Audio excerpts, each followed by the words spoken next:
Welcome, everybody. Self-proclaimed Mr. Energy for Whitley Penn here, Nathan McGowan, and this is a big moment. Number 10, Executive Energy Profile. We got a big name here. I'm really excited about it. We had to reschedule this once before. We'll talk about that in a minute. But really the most important reason why I'm excited about this energy executive here is because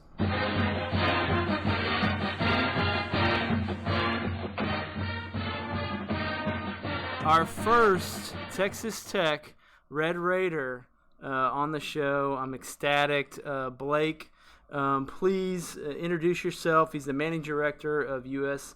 Energy for BBVA. Blake Kirshman, please tell the listeners a little bit about yourself. No, thanks, Nathan. Thanks for having me. And I love the intro. And to be a first at anything, if you're not first, you're last. So I'd love to be the first Red Raider. So I appreciate you having me. But no, I am the head of energy at BBVA USA. I know BBVA and Whitley Penn have a long history together, going back to the Fort Worth days and Houston with our relationship. But appreciate you having me. We have a small little firm here in Houston that was recently acquired by PNC to make the fifth largest bank. But over the last 25 years, we've built quite the energy practice and supported many a client from upstream, midstream, power utilities, etc. But from an energy perspective, we've been pretty active and excited to continue to grow into the new era of PNC. But appreciate you having me.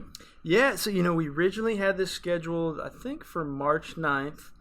Scheduled it March 9th, 2020, that is. We did. We had it scheduled. This is before COVID, so the world had not changed yet. There were some things going on. It was leaking into our news waves, but it was definitely not high on our radar. That's right. And then all of a sudden, things quickly changed over the weekend, which doesn't tend to happen, but changed over the weekend, and, we had a call March 9th in the morning, and tell the listeners why we couldn't get it done on that vicious day. Well, I remember you referenced this I was the unknown banker on the Chuck Yates podcast, which I appreciate listening to. That was a good one. But we had I remember driving to a Bunker Hill charity auction, and I got a text from three buddies that, there's a Saudi-Russia conflict in the oil markets, and it's going this. So the whole night I spent at this auction talking to fellow oil and gas members, going through what we're going to do on Monday, what's going to happen, etc. And so we wake up Monday. Obviously, crude falls off a cliff, not quite the cliff that we saw in April, but a cliff nonetheless. And so I remember calling Nathan about 9 a.m. that morning and saying, Nathan, I would love to come talk to you. I'm probably going to be at this desk till midnight tonight. So I've got clients calling me. I don't even know what to tell them. We're going through, we're trying to reset price decks, etc. But it was a interesting day. I'm glad we were able to reschedule, and it's much calmer times now. But at the same time, definitely excited to be back in the 50s on the crude price. Well, that's good. Blake, I say it's always better to talk to you when oil's $53 a barrel as opposed to $30 a barrel. So I'm glad to have you here. So, we're getting out, well, not getting out of yet, but we're on the tail end of this COVID scenario. How has COVID impacted you for the last year or so? What's Blake been doing during COVID? Blake has been working from home exclusively, which, our team, we are a Spanish-owned bank, and so obviously it was ravaging Italy and Spain at the time. And so I know the leadership at BBVA overseas kind of advised our U.S. team to say, hey, let's take this serious. Let's get home. We'll figure everything else from there. And, we moved, I think, from right before spring break of 2020, complete work from home, trading floors, back office, lenders, everyone, and it was as smooth as possible. From my perspective, looking back on it, it was a Herculean task. I think everybody's just doing what they, the best thing they could do that day. But it was awesome to see. I know one thing, from Blake's impact is, not having to commute every morning and being able to walk my kids to the bus stop has been a big joy in life that, you just don't get to see when you're on a plane twice a week, etc. But one thing, looking back over the last 9 to 12 months during this COVID time is we've had a lot of family time. We've been lucky. We've got my in-laws live in East Texas over in Milam, a small town right by Toledo Bend, and they have a couple hundred acres that we get with the kids. And when kids aren't in school and I'm able to work from there and have some free babysitting and some good home cooking from the mother-in-law, it made it pretty smooth. So we were very fortunate. We kind of quarantined there for several months, but had a great amount of time. Was able to spend a lot of time talking to clients. When clients are also working from home, they're not in meetings, they're not traveling. It's amazing how much time opens up in your day, and so you're a hyper focused, hyper productive person during you can get a lot of things done in 4 or 5 hours. So it was a really good experience. I'm definitely sad there's a lot of loss of life and a lot of family members and people affected very adversely, but from our perspective, you kind of take the lemons that you can and turn them into lemonade, and we were able to make a great kind of family bonding. We also during this time had our third kid was born in January, and so the life he learned was essentially a COVID life. So we were able to get to spend a lot more time with a newborn than I probably needed to or probably wanted to, but looking back, it was very awesome. I mean, I think having a kid during COVID is kind of perfect, right? You're kind of hunkered down. You're just trying to survive. You can't really go out much because, they're waking, you're feeding or doing something every 2 hours. So I imagine that it was somewhat of a good fit, but did you pick up any new hobbies during COVID? I actually did.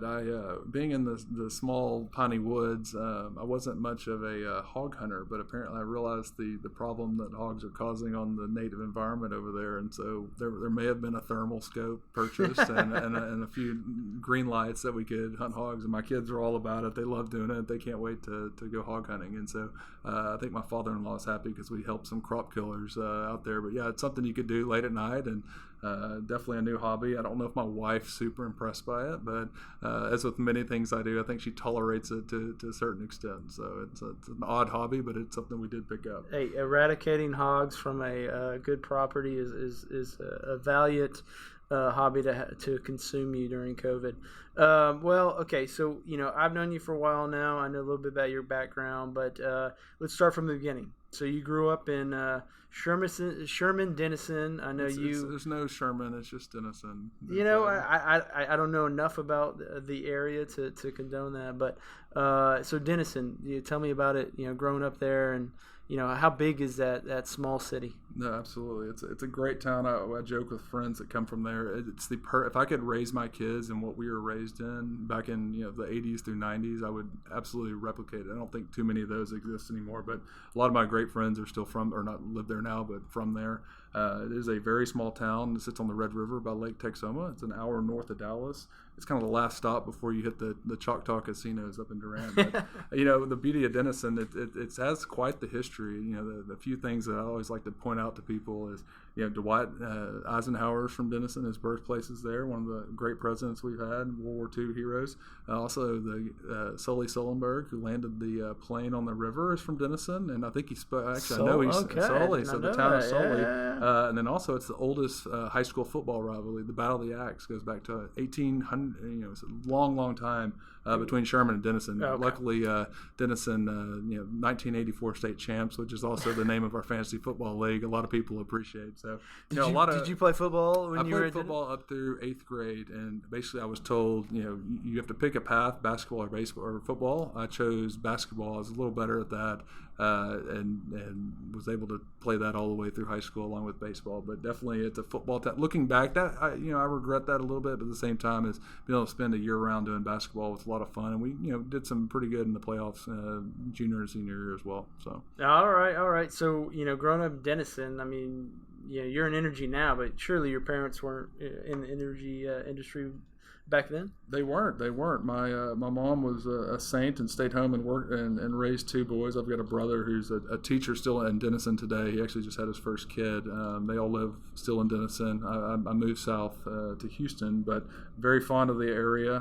My dad was a CEO of the hospital there, helped build out the doctor's practice. He's retired now, but a lot of the things I took today do come from kind of the way he managed and did things that I observed at a young age, and it was really cool probably kind of pass on that leadership style. I didn't take everything, but I took some few things that, take the good and leave the bad. Not that there was much bad, but from the definitely not energy background, I really picked up the desire for energy, and not in a wildcatting sense, but just the risk nature, the egos that come from it. You see the TV shows. I went to Texas Tech, as you opened up with, and so a lot of my buddies would go to a dad's ranch over a weekend or this. What's your dad do? Oh, he's an old man. Oh, okay. Well, this 20,000 acres looks pretty fun to play on, and it always seems like a very, maybe I romanticized it, but it was definitely a cool thing to do. And I remember coming out of school, that's when they asked you, what do you want to do at KPMG? That's what I did prior to BBVA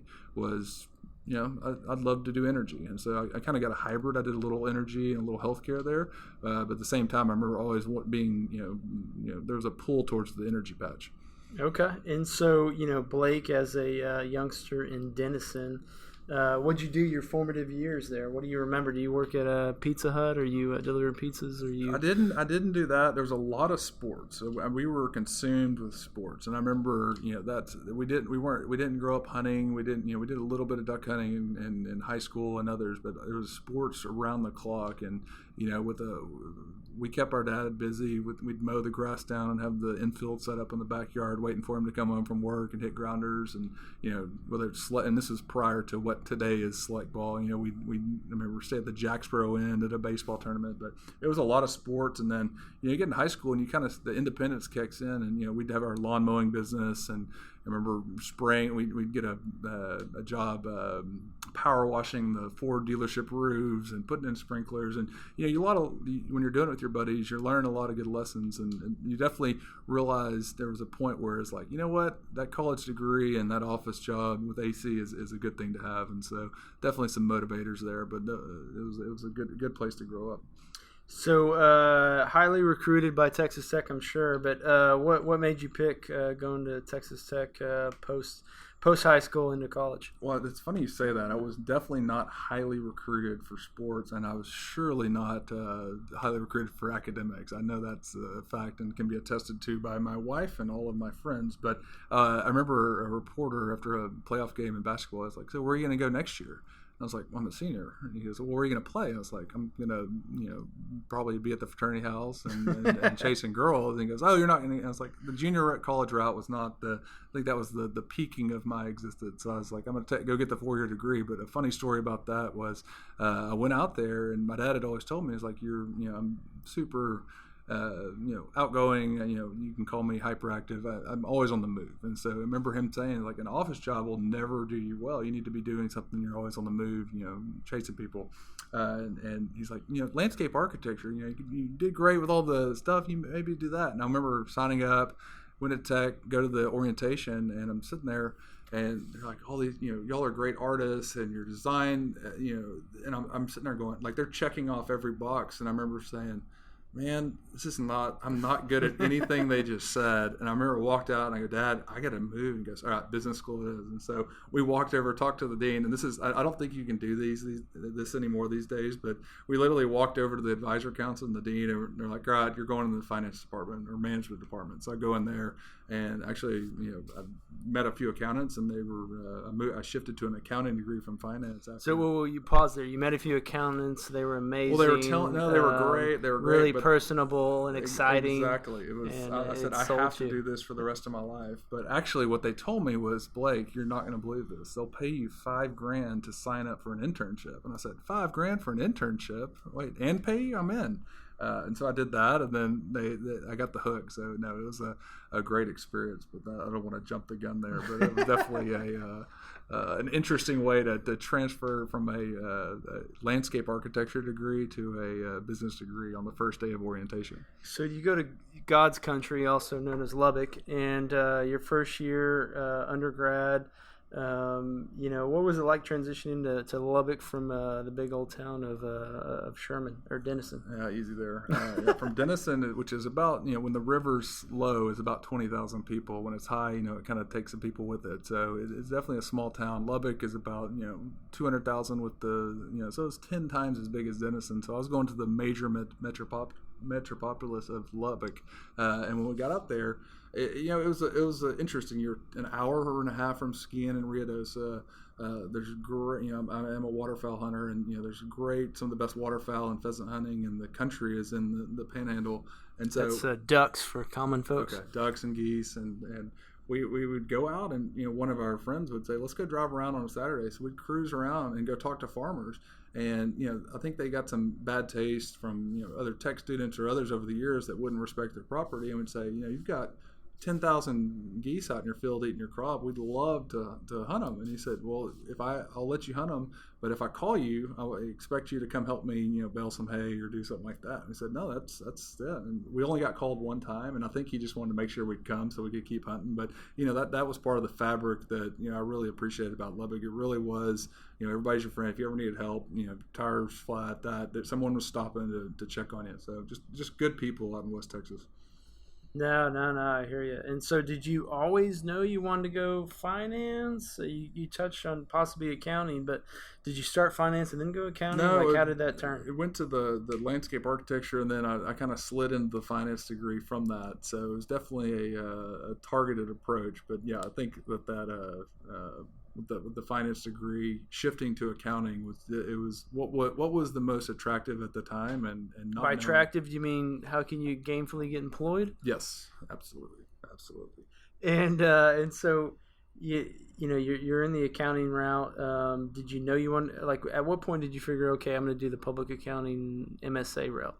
I think that was just like once we the way tech was set up, or I remember it, you were pretty much slotted in there as you could do other things, but it was highly encouraged, and I think there were some great opportunities. And when you get in that route, it's whether it's Big Four, non-Big Four, small firm, big firm, there's a lot of opportunities. And from looking back, I didn't love the long hours sometimes over a weekend, but at the same time as being able to multitask and learn that many skill sets. It was a great first job and was very productive in my career path. So to round out your college career, you're not going to school. If you're not working, how'd you spend your free time? What was how did you fill the days? We spent a lot of time with buddies. Like honestly, I was lucky enough. My dad kind of financed the college route. I did not have to work through college except on the summers, and so we spent a lot of time really just chewing the fat with buddies. Like I said, we'd sneak off and go skiing. We'd sleep in our cars. The poor man's way to get through college was there was a lot of fun that was being had, but it was some of the best times of you get a certain amount of window where you get the excuse to mess around, but also be very studious. And I remember coming home. I think I had a 3.82 coming out of my freshman year. My dad was so ecstatic that he's like, wait, I half expected you to come back with your bags in hand. And so I remember I printed off the little report card or whatever it was. I stuck it on the refrigerator for the whole 4 months I was home for Christmas break. So no, it was fun. Yeah, no, I definitely remember we call them suicide runs. We would drive, we'd leave at like 4 a.m., go to Ruidoso, ski all day, and then get in the car, come back straight to Lubbock, and be at the bar by 9 o'clock at night, and close out last call and then go to bed. Yeah. Sounds like you did plenty of those runs in college. So okay, you're in college, you're at Tech, you did the accounting route. Sounds like you had other plans, but you started to go the accounting route. Post college, you end up with a very highly coveted internship with a Big Four firm. I assume you wanted Whitley Penn, but you didn't get that. I must have got declined into those deals, but I was trying to think. And we knew each other back then. I knew a couple of the other partners, and it's there was a partner out of Dallas that really hooked. And honestly, a lot of the guys had gone KPMG, and there's a comfort factor you do there. But no, we definitely. What like I said at the start, no matter what firm you're at or what, it's a great opportunity, and the friendships you develop during those internships across firms is the best. So what did you you go into this public accounting world, you're doing audit. What'd you like the most about it, and what'd you like the least about it? I liked the most about it. It's a good question.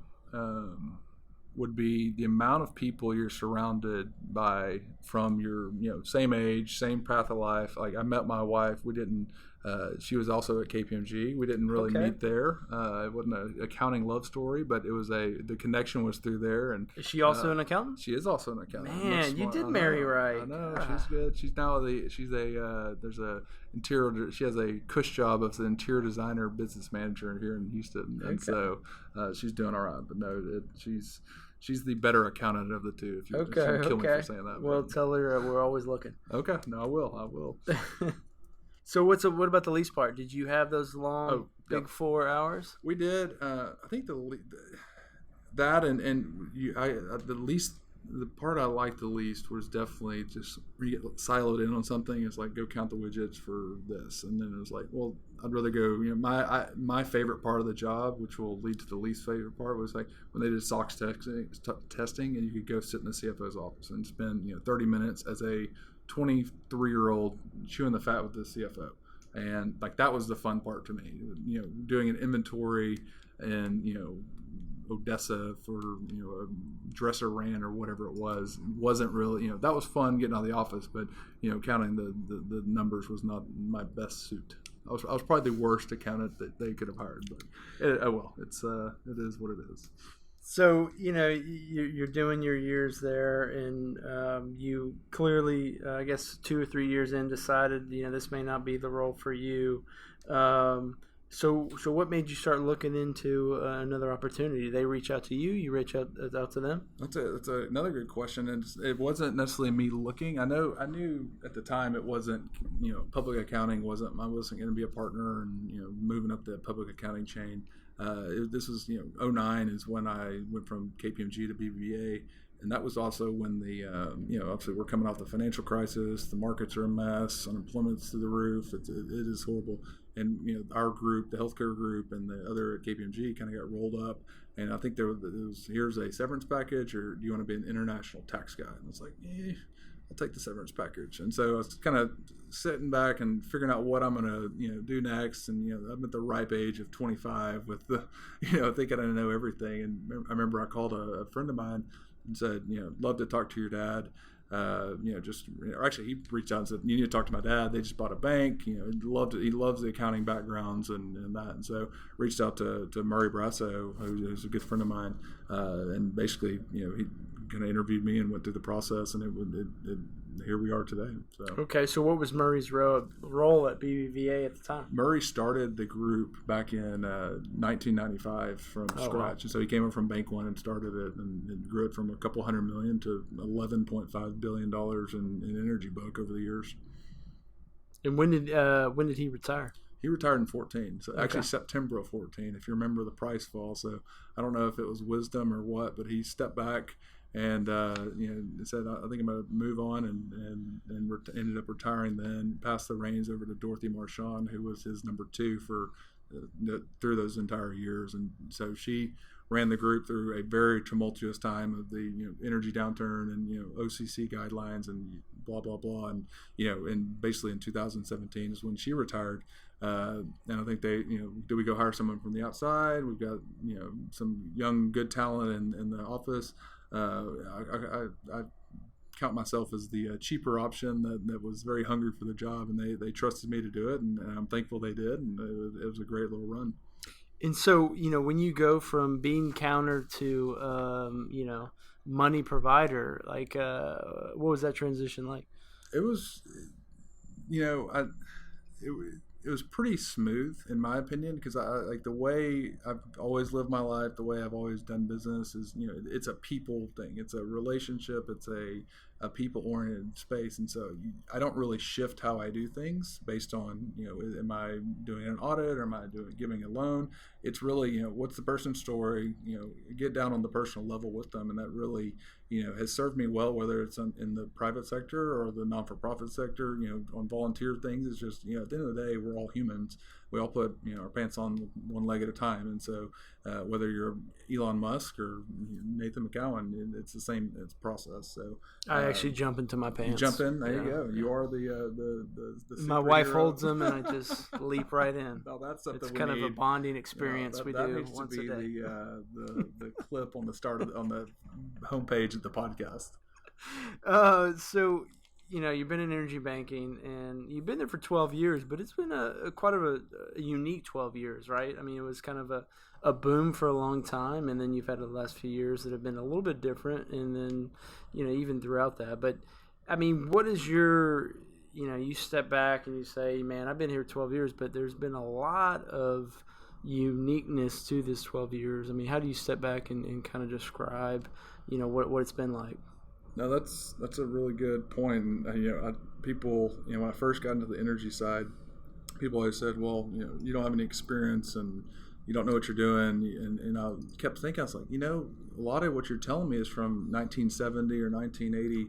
And, you look at the shale revolution, which really did kick in 09, 08, with the changing of the guard and that a lot of this, we just don't have a lot of information, or didn't have a lot at the time, a lot of information on, and how much technology changes in this industry and how ambitious this industry is. You give them a problem, they go find an answer.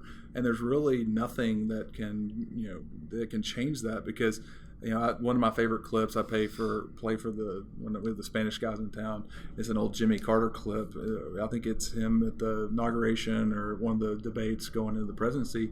But we're going to run out of oil and X amount of in 2001 we'll be out of oil. The embargo's going on, and I mean that was a challenge to this nation. You got Aubrey's and McClendon's obviously a challenged soul, but at the same time is like what he did, and sadly I think he missed his time, because with natural gas and the LNG and all that's coming with the green energy and ESG wave, is he really would have thrived in this. Obviously, he had a lot of successes and failures throughout those years. But the story of this industry is part of what, back to one of your first questions, what drew me to it is the characters, the personalities, and just the ambition and what they do, not only for their employees, but the stakeholders and the landowners and all that they deal with. It's fun to be a part of. And so it's got to be, obviously interesting time right now with COVID, demand is down and pricing and everything else. Some say, the RBL is really in a tough spot and can it survive, or it has to evolve somehow. But, as a banker in this space, what do you see? What are the future trends for energy banking? Like, how does it change or evolve? Who steps up to provide capital to those who can't? What do you see on the forefront? It's definitely changed. The first major change was, in 16 with the first pullback, because I think RBL lenders kind of had from 08 till 2014 with they had a great run. It was pretty simple. You didn't really have to be a great banker. You could, it wasn't hard to do the job. You really separated the good from the bad with these downturns and having to scrub financials, dig into the weeds. But I think the thing that's going to change the most is just the access to capital. We've had, there was probably 40 to 50 banks sourcing RBLs and midstream loans prior to 15. And they're evaporating on a weekly basis, it seems like these days. And so there's probably 20 active banks. So when it's cut in half, obviously when there's a quantity and supply demand deal, prices are going up. I think one of the problems with the pre kind of downturn COVID RBL world was banks were lending outside of where they should have been. They were giving basically lending on PUDs. Or giving dollars out that probably are equity risk, not bank risk, and our job is to return the capital. Equity can take, they can, if they want to drill a dry hole, that's fine. That's on an equity dollar. And I think there was just they got too comfortable. That has been reset. I think kind of the RBL 3.0, 2.0 is what we had in 16 with the kind of OCC cash flow method. Even with the losses that are stacking up, this year and last year. Obviously 2.0 wasn't perfect. 3.0 won't be perfect. 4.0 won't be perfect. But RBL 3.0 on the cash flow basis, more amortizing, very limited use and on the capital and much lower leverage levels, I think is something that can survive and will, because to have a successful oil and gas industry, there's two things you really need, or a RBL world. You really have to have at least maybe vibrant's not the word, but it has to be a stable services industry. You can't drill wells without service companies. Obviously, that has been throttled through the last, what I call one downturn. I think from 15 to now has been one with an aberration in 17. Hopefully that is kind of rebounding, but have to have the service industry, and the other thing you have to have a liquid and willing kind of reserve-based capital lending group. And if you don't have either of those, it takes capital to lend, and there will be something to fill that void. I'm hopeful that the banks will stay around, and I think they will, because especially with the price smoothing out, there's going to be some returns. Like, we're price givers now. We during the run up in price to 14, we were really price takers. So we were lending money where we probably shouldn't have been at a return just for competition. That'll levelize or normalize, and we'll have a much more profitable and robust lending market. Yeah, I think that for me as an outside, but definitely see a lot of the banks is once you start seeing too many banks coming in, banks you've never seen, that's when you start to raise your eyebrows a little bit. And I think now it's probably back down to the core who should be energy lending, but there for a while names would pop in and give out loans that just didn't make sense. But just in general, when you step back right now, your energy perspective on lending has had to change massively in the last 12 months with COVID and everything else. But, it seems like activity's picking up and things could get a little normal. And I'm sure you guys are seeing it like we are. But 2021 will be better. I can feel it. I agree. Just not the first week of 21. That's right. That's right. Okay, well, you're a banker, and we all, have our banker stories, banker bus, banker hours, banker whatever. Yeah, you guys we like, never work. All we do is boondoggle. I get it. So give me your best banker client development story. Ooh, that's a great question. I probably got a few, but I know the one. We'll call this guy Tim. We were hosting some guys on a dove hunt in South Texas, and it was steaks and cocktails and just hanging out with 10 or so people, and we're hunting on a Thursday afternoon. It's probably 3:00, and I'm standing by a hay bale next to Tim, and I look up, and he's got these are prior to the AirPods. They're the old wire ones, but he's got his shotgun. He's talking to this mic. I'm like, man, you're on a serious conference call, and he kind of waves me off, and 20 minutes later, I look over there, he's still talking, and all of a sudden he has a break, and he looks up, and I was like, what are you doing, man? You should have stayed in the house. No, I'm good. I was like, what are you doing? He goes, we're negotiating the management contract or the transaction, and come to find that, and during that call, while he's talking, he one arm shoots a dove while taking that call, and I told him, and I didn't know what the call was at the time, but looking back, it was one of the closing calls of a major acquisition. And I told him, I was like, only in the energy business can you and people were like, what was that noise? And he said, I was just shooting a dove while closing this call. And I said, this is one of the perks of the energy business. But that's right. And possibly maybe having a beer too. You really, every CPA I have on my staff is now defecting to become a banker like yourself after that story. It was quite impressive. And I still tell him every time I see him, I was like, I still remember what happened by the hay bale. But no, it was a good shot for old Tim. Shooting dove and closing deals, you can't beat that. Okay, so I have to do it, you have to do it. You're trying to land a new prospect, you're hustling to get in front of somebody. Give me how do you do it? What's your best way to get in front of somebody and convince them to use you and your team? That's a really good question.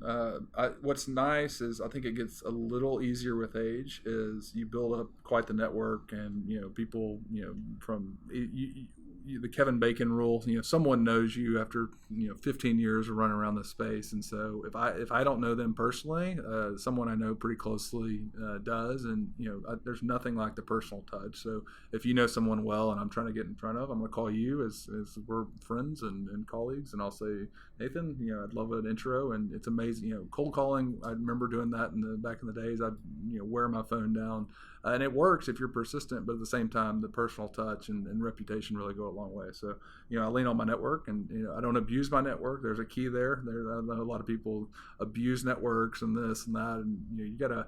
No one's going to do business with someone if they feel obligated to. It's got to be a mutual want to, and learning that you can't teach that. It's a feel thing, but definitely making sure you're thoughtful around that, and also reciprocating without the what is it in it for me. It's always how can I help this person in this moment, and that's kind of how I live by. Yeah, no, that's key. Always think about others, and it just comes back around. It's karma. Well, good. Well, before we get into the 20 questions, little personal. So I know you have 3 kiddos, 3 boys, I do. 3 ruckus boys. I'm sure the household is going nuts. But tell us about those boys. What's their names? What their ages? How's that all going right now? No, it's good. Coming out of the COVID lockdowns and whatnot, my wife Mandy, she is a saint, wrangling 3 boys and this elder boy. So she's not only dealing with those 3 kiddos, she's got myself. So she has mastered the art of that. So there's an occasional spa day or trip that slides in that is well deserved on her. So her 3 part. boys and then one that is One not is mature. probably the immature oldest one is leading the charge, and so I've quite a few times or several times heard Dad said I could do it, and I just see the eyes roll back of her head. So we feel her pain, but we do love her. But now I've got a 7-year-old first grader that's obsessed with football. I've got a 5-year-old pre-K-er that is a basketball, and whatever Big Brother does, he'll do. And then we had the 1-year-old during COVID that turns one this Thursday, and so they are very active, and looks to be continuing to get more active. So is your wife a Red Raider? Are they Red Raider brainwashed? No, they're not. She is an Aggie. They're actually probably. Oh, my wife's an Aggie too. I know. We cross pollinated. But they, I used to, with the Mike Leach and Dennis Francione rivalry that we grew up with. I was always so anti-Aggie. After 12 years with her, 13 years with her, whatever, is definitely I've softened the Aggies. I've got a lot of buddies that are, but the heart's still a Red Raider. But definitely, she's softened me to some of the Aggieisms. Okay, well, my Aggie wife and your Aggie wife need to get together sometime. Okay, 20 questions, speed round. Maybe we get 20 questions, maybe we don't. We'll see. But question number 1, what's the price of oil on 1/1/2022? I'm an optimist. I'm going to say $74.29. $74.29. Let's write it down. That's WTI. WTI. Let's write it down. We're going to come back. I'm going to text you. I'm going to call you that day, and we're going to see. But I like that. If it's anywhere close to that, I'm happy. Perfect. Okay. Favorite rap group to come out of the Twin Cities, and no, I'm not talking about St. Paul's and Minneapolis. I'm talking about favorite rap group out of Denison and Sherman. Okay. I know your answer on this because I love them too. There's only I think one rap group that's come out of the Twin Cities, but the 903 Playas is if you're a Spotify or Apple Music fan, you can definitely find some gold with the 903 Players. The fact that I grew up in Rockwell, Texas, and somehow bought some random CD in Mesquite Mall named 903 Players, and so I know who this group is. Everyone go out there and quickly download 903 Players. It's a great, great, great rap group. You'll see what he's talking about there. Okay, top 5 Red Raiders in the energy business. Ooh, that's a good one. That could be the top 25 with how much talent the Texas Tech, the Permian Basin Red Raiders have put out. But from this is the Blake perspective, just kind of what I see. I'd go, Cody Campbell, John Sellers, Blake Carpenter, Double Eagle. What they've done out there, it's pretty impressive. Huge. I know they've moved to Fort Worth from Midland over that time, but a funny story about them is I remember giving them probably 2011, 2012 a $25 million, $30 million term sheet, and I remember they were just doing a deal with Apollo, their first one, and a lawyer came back with 1,000 page markup, and I remember Murray and I sat down and we talked about it, and he said, If that size it can't fit on a napkin, we probably let Wells Fargo run with it. I think that's what we did. But no, and then I think at the end of the year last year they did a $700 million bond deal, and we were very, very good roll with them. And it's just been a fun story to watch. Another one from the TTU side is Gary Peterson with NCAP, obviously one of the founding fathers of NCAP. Their success is unheard of.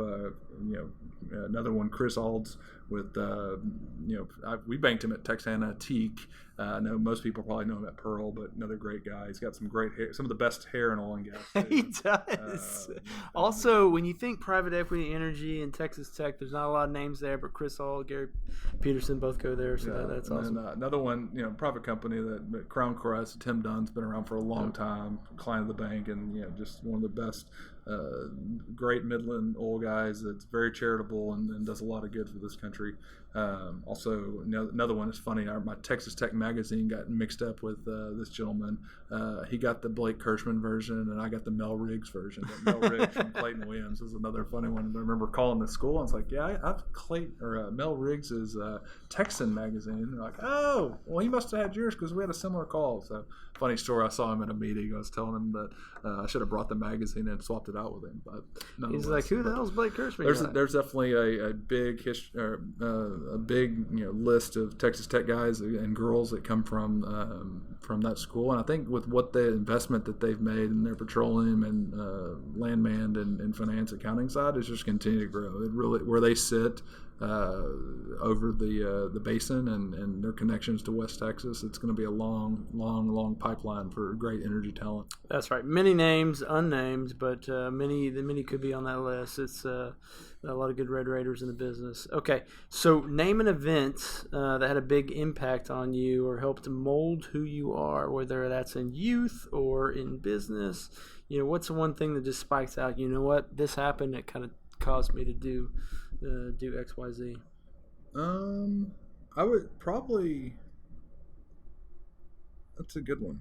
Probably, moving on from KPMG, it wasn't necessarily, with the option there and kind of just stepping back. And, it was the first time I didn't have a roommate when I moved out, moved from Dallas to Houston. It was kind of the first steps of a lot of where I did a lot of like inner thinking, spent a lot of time, really what do I want to do with my life there. And so I think that was one of the big things that kind of moved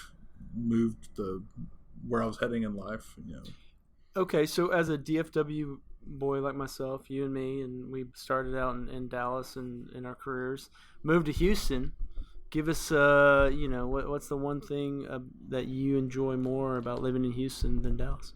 I like the weather in Dallas, North Texas, so much better. The humidity and the no seasons is pretty bad. 6 months of cool and 6 months of humid is not great. The people of Houston, it's a great town. It really is. We've raised our family here. We've been here since 2009, so 12 years. So it's a great town, very welcoming. Not as pretentious as maybe the Dallas side is sometime, or has the stereotype to be. But I've got friends in both, and Houston will have a long place in my heart, no matter how long we're here. Yeah, I agree with you. Okay, most recent book or podcast that you've listened to that you want to share with us? Okay, I'm currently reading Coddling of America. It's basically or I might have butchered the title, but kind of the great book on what's our kids. You hear about it all the time, but it really goes into the helicopter parents. Yes, that and just how the colleges are you don't have to be offended by everything. A lot of things are said that in this political environment you're not necessarily offended by. I think one of the microaggression is one of the major terms there, but I'm about a third through it. It's pretty good, and I try. My wife's like, you order books all the time because I see a book I want to order and I have a stack of them at the house. I don't read as fast as maybe my Amazon clicker will allow me, but I definitely try to spend a lot of time or as much time as I can doing that. And on podcast, besides Whitley Penn Talks, that's right. I definitely free plug. One I picked up over the holidays was Coffee with the Greats. If you're a young business person, old business person, it is awesome. It's the Richard Fisher, the ex-central banker out of Dallas. And his son Miles. I think the first one was with Jamie Dimon, and they've done the AT&T at Randall, AT&T. It's it's an hour of basically asking questions that, as a young professional or older professional, you'd want to ask of them. And so, definitely one I would highly recommend. And think it's if you can get 30 minutes of someone that successful or an hour of the brain, take advantage of it. Perfect. That's what I'm doing right now. Okay, name one job or role you have turned down that you either regret or you look back and you're thankful that you didn't take. That's a good question. I don't have one that I've turned down that I regret. I think that I didn't take. I'm happy I didn't. There are several. I've been doing banking for 12 years. You get a lot of opportunities, and there's a few that were pretty enticing. And I remember stepping back and kind of looking at the bigger picture. And no matter what was going on at the time, that I'm pretty glad I didn't take. And it's worked out well. But some of the best decisions are the ones you don't take, and some of the best ones are the ones you do. And so that's the beauty of life, is you have multiple, one's not going to, you can go in vastly different paths, but at the same time, really just sticking to your guts and what you want to do, and don't sweat the small stuff is kind of the best thing I can say there. Well, good. Well, what is one thing you tell 22-year-old Blake, who's hanging out at SAE late nights? What do you tell Blake? One thing that you need to look back and talk about the success you've had, and how do you encourage this Blake? I think I would say just be yourself, and I think I've always been pretty true to myself, and I don't get too worked up. I remember somebody said, "I never see you yell at your kids or yell at don't get worked up." I was like, I've got a really long. I don't get too excited one way or the other. I'm definitely high energy in this, but it's be yourself and try to connect with as many. Some of my best connections, best friends, that are just from random encounters throughout Texas Tech or in college or in Dallas or Houston. And so just be open, be personable, and always be looking to network, and not even in a network sense. Always be looking to be a friend. Try to you can never have too many friends, too many acquaintances, etc. Good. So name one person that's helped you achieve the success you've had in your career. I think that would be, I would scratch that as two. I mentioned Murray, who hired me at Compass as a ex-accountant. Still talk to him? Still talk to him. He's actually, a really good mentor to me.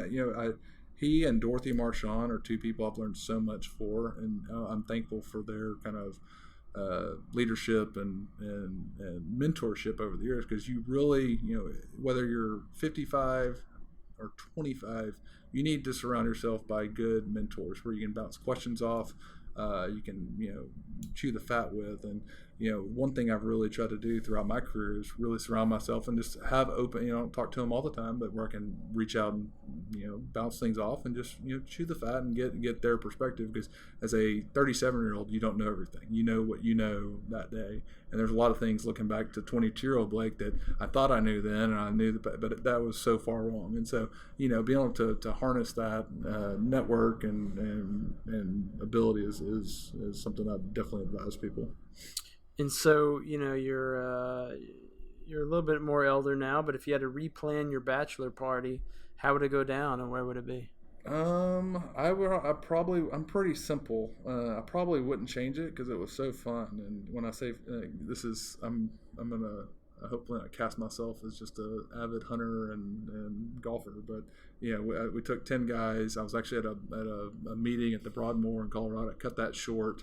Got picked up at DFW and drove 2 hours west to Abilene. We rented a big house and basically spent the weekend playing golf and dove hunting during prime dove season. Went to Perini Ranch and a couple good restaurants and just had a blast with some buddies. And so it's hard to beat that type of event for me. So I'm not a big Vegas guy, not a big hop on a private jet or that. Okay. I'm replanning your bachelor party. Fine. We're going to Vegas. Okay, I'm kidding. I'm sure as soon as I get my COVID vaccine, there you go. My wife will let me go right now. I'm kidding. So okay, what's you're having some important people over, or maybe some not important people over, but you want to cook your best dish. What are you cooking? If it's for dinner, I'd probably do the we've mastered the Chris Shepherd butter sautéed steak, and so I'd probably go with that. Where are you buying your steak from? I'm a HEB homer, so we get the HEB. I'd go HEB Prime, Wagyu Prime. We can all debate, but it's hard to beat Prime. But that's what I go with. If it was a bigger crowd, we'd fire up the offset smoker, put some post oak on there, and let her burn all night. So. Okay, so favorite dive bar or restaurant in Houston? Sadly, with the price of real estate in Houston, a lot of the good dive bars are disappearing. My favorite one ever, and I'll remember this one until the day I die, it was when I first moved here. We went to found Blanco's. I think it's St. John's took it over or something. It was off of Alabama. That was, we'd see, Max Stalling or Mark David Manders, Gary Pinon would play there on Fridays. And so you just slide in and be a bunch of just random people from guy from Victoria that drove in to see Max Stalling play. So those sadly with Houston's real estate prices, those are disappearing, but that'll always hold a special place in my heart. So it's called Blancos? Blancos, man. I think that was before my time. I don't think it's here in 16. Okay, you have 48 hours. Where are you going with your wife? We're Palmilla P1, so we'd probably hop on a plane and go down to Cabo and spend 48 hours uninterrupted if the grandparents will keep the kids at the Palmilla. Yeah, Cabo is definitely high up on the list for us also.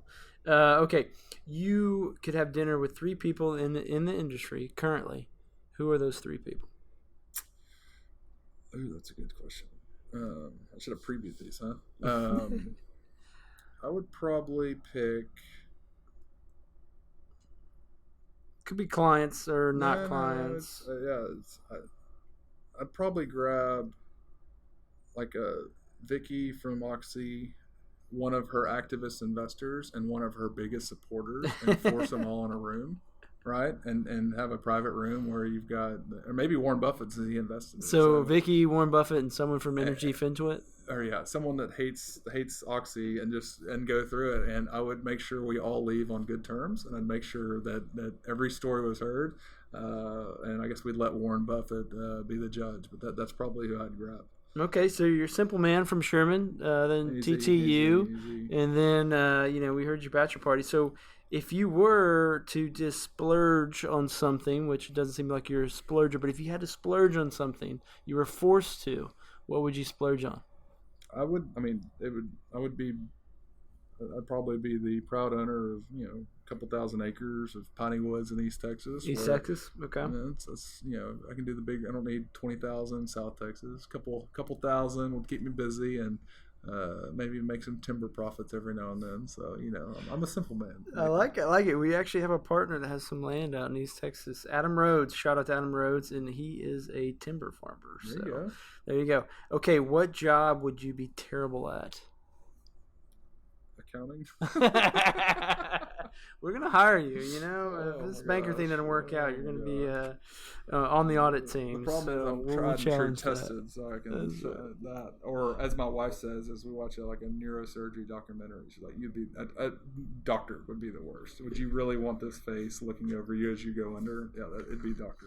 Okay, name one mistake you wish you could go back and change.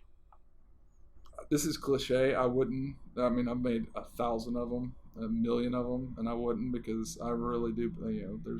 You kind of go through it, and a lot of it is you can't change it, and it makes you who you are. And there's definitely some oopsies I wish I wouldn't have done, but at the same time, it kind of forges your soul. And so I don't mean to be cliche, but I'll go with that.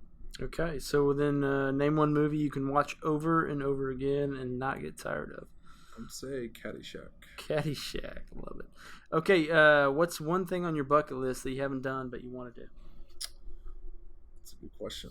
I don't have a bucket list. I really don't. I'm a day-to-day liver. I'm just picking. I mean, I know we've got the 10-year marriage anniversary coming up next year, which will probably mean a trip over to Italy, Rome. Seeing the things like that. But I don't have. I probably need to do a bucket list for as much. When I come back in 5 years for the check-in, I'll have the bucket list. All right. I'll check back in on that one. Okay, where would you want to retire if you could retire anywhere? I would probably split it between mountains and beach. So I'd probably spend half the time in the mountains and half the time on the beach. Where mountains? Are you a Colorado guy? I'm a Colorado guy. Keystone, Breckenridge. You got a love that area. Could also do Jackson Hole. Jackson Hole. Yeah, that's we're awesome. Definitely as 90% of Austin, Houston, and Dallas definitely seaside watercolor hummers. So probably a place there wouldn't be too bad either. For sure. Okay. Well, to close it out, loved having you on. But who should we have next? This is since I was number 10, it's pretty important number 11 because it sets the stage. So you got to go big. You got to go big guns. I don't know if you want to get a big. I think you either got to get a CEO or you haven't had a lawyer on. I don't think. No, we haven't. I'm married to a lawyer. I'm around lawyers too much. So you got to. I think you got to go see. You got to set your sights high. I'd go. You should have given this one to me before we started. Or Frank. We need Frank from E&B. Frank would be good. The cleaner. Okay. The Schenectady, the assassin, also with an accounting background. That's right. He would be the third one because, Chuck Yates did an internship at a Big Four firm. The product line, or the pipeline from accounting firms is so deep. Half of the CEOs in America have some sort of background that comes from them, so it's pretty awesome. Well, I thank you for your time.